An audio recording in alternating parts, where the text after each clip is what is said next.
The mist rolled off the highlands like a living creature, curling around the buses and lorries that had been meant to carry Sam Heughan and Dakota Johnson across Scotland.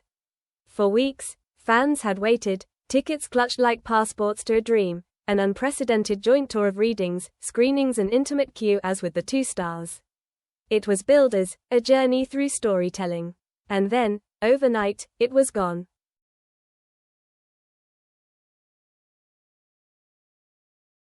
A terse statement landed in inboxes at dawn. Due to unforeseen circumstances, the Scottish tour with Sam Heughan and Dakota Johnson has been cancelled. We apologise for the inconvenience. No refunds policy was mentioned. No new dates. Just a void.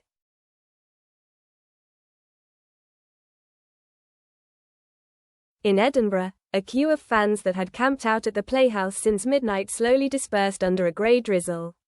Some cried, some swore, some stared at their phones as rumours spread like wildfire. Illness?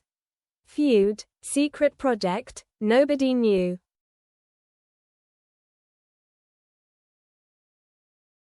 Inside a shuttered suite at the Balmoral Hotel, Sam sat on the edge of a sofa, hands clasped between his knees.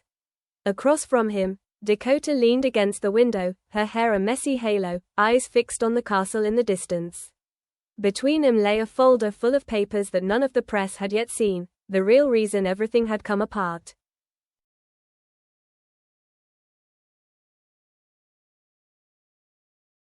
"Do you think they'll believe us?" she asked quietly. "They'll believe the story they want," Sam replied.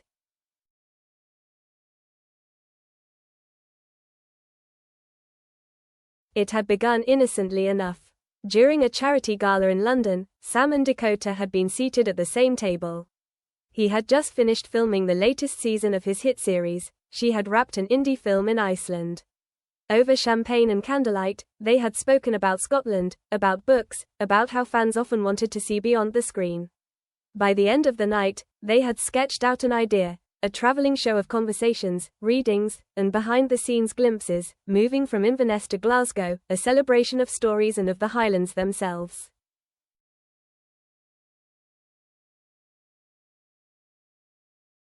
Tickets sold out in hours. Hotels booked up. Local papers called it the cultural event of the year.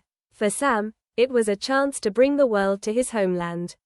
For Dakota, it was a chance to explore her own Scottish roots.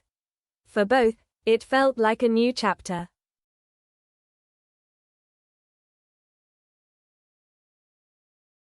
But behind the marketing, tensions flickered. Scheduling conflicts, creative disagreements, and one secret neither had intended to carry into the tour.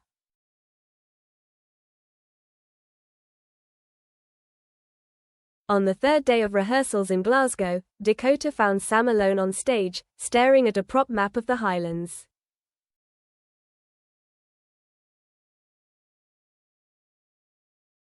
"You're somewhere else," she said, half teasing. He looked up, startled. "Just thinking."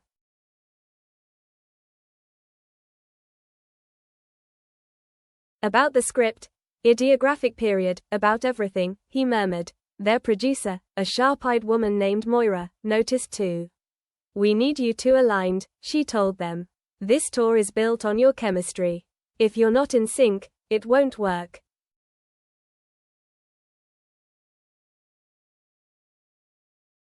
Sam smiled his public smile.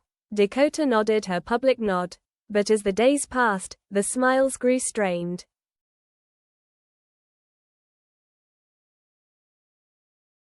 It happened in a stone-walled pub in Stirling, after a day of press interviews. They had ducked in for a quick drink, to escape the cameras. The pub was nearly empty, the fire low. Sam ordered whiskey. Dakota ordered tea.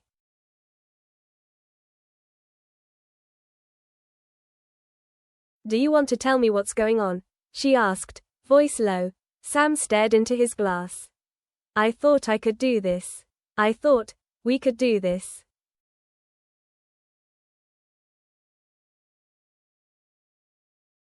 "We're doing this." He shook his head. "Not if the truth comes out." She set her cup down with a soft clink. "Then tell me the truth."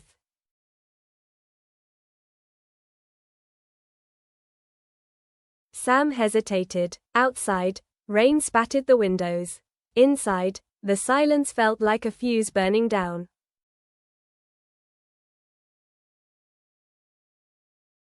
Sam's hands trembled as he set the glass down.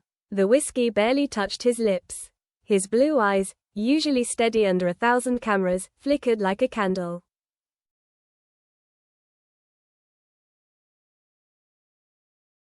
"I can't do the tour," he said at last. Dakota frowned. "We're a week out from opening night. What are you talking about?"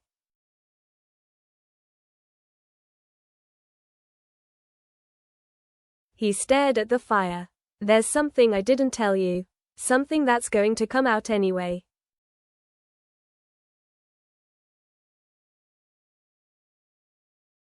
Her pulse quickened. She had suspected stress, maybe exhaustion. But his tone carried the weight of something deeper. "Then tell me now," she said.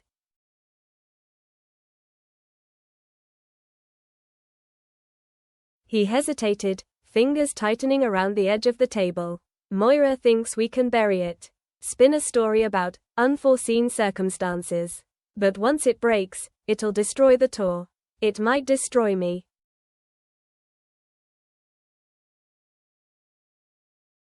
Dakota leaned closer, lowering her voice. "Sam, whatever it is, we can handle it. We just have to be honest."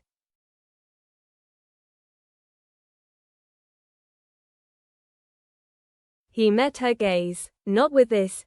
By the next morning, the first whispers had already begun online.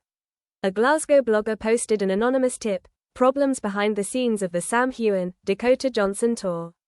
Cancellation possible." Within hours, tabloids were speculating about pregnancy, feuds, unpaid bills. Fans spun theories like spiderwebs.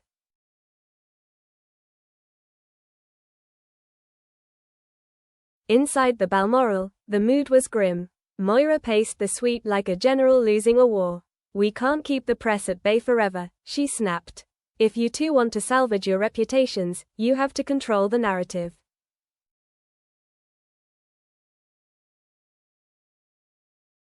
Dakota crossed her arms. "Then let's control it."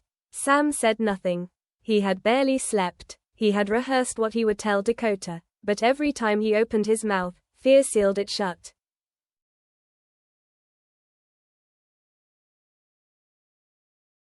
That evening, unable to rest, Dakota wandered down to the hotel's business lounge.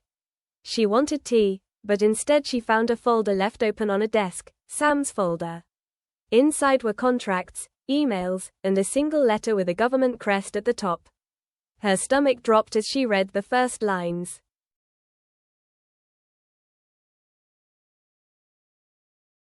"Mr. Heughan, this is to confirm the ongoing investigation into..." She didn't read further. She snapped the folder shut, heart pounding. She didn't want to jump to conclusions, but the word, investigation, burned in her mind like a neon sign. She returned to her room and sat on the bed in the dark, phone in her hand, thumb hovering over Sam's number.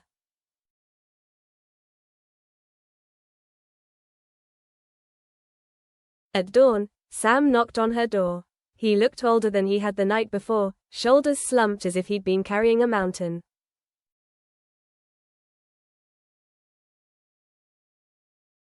"You saw it," he said without preamble. Dakota's throat tightened. "I didn't mean to, but yes."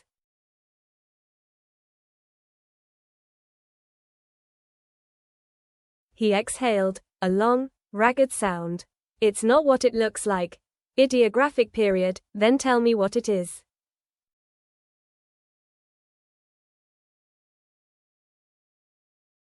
He stepped inside, closed the door, and for the first time since she'd known him, Sam Heughan looked afraid.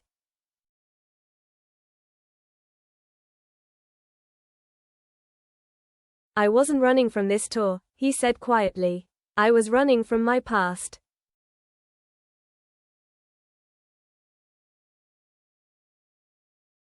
Dakota stared. "Sam," he held up a hand. "Before Outlander, before all of this, I was involved in an investment group. We thought we were funding eco projects in the Highlands. Turns out, it was a shell company. Money laundering. I got out as soon as I found out, but the authorities have been building a case ever since. My name's not on any criminal filings yet, but if I do public events, if I start drawing attention, they'll drag me into it. And if that happens during the tour, it won't just destroy me. It'll destroy you too.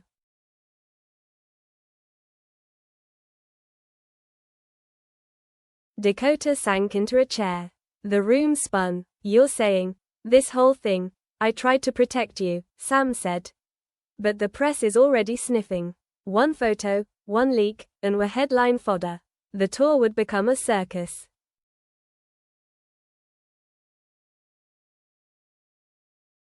She pressed her palms to her temples. Why didn't you tell me sooner? Because I didn't want you to see me like this, he whispered. Because I thought I could fix it first.